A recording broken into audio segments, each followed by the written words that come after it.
বেশ কয়েকটি বিষয়ে গুরুত্বপূর্ণ সভা করার কথা রয়েছে প্রধানমন্ত্রীর। সচিবালয়ে আছেন আমার সহকর্মী আরেফিন শাকিল। বাকি আপডেটটা তার কাছ থেকে জেনে নেব। শাকিল, প্রধানমন্ত্রীর আজকের কর্মসূচি নিয়ে কি কি তথ্য রয়েছে আপনার কাছে?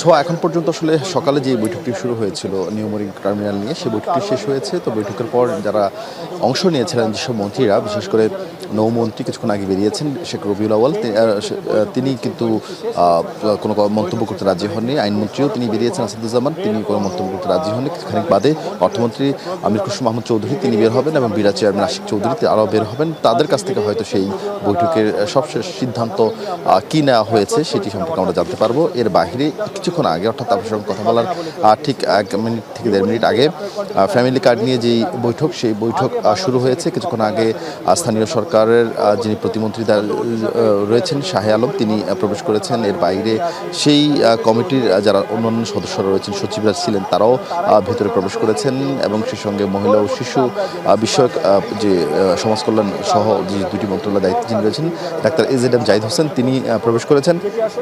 সেই বৈঠকটি মানে মাত্রই শুরু হয়েছে। সেই বৈঠক শুরু হওয়ার পর আমরা খানিক বাদ হয়তো সেই তথ্য আপনাদেরকে জানাবো। ছোঁয়া, ধন্যবাদ।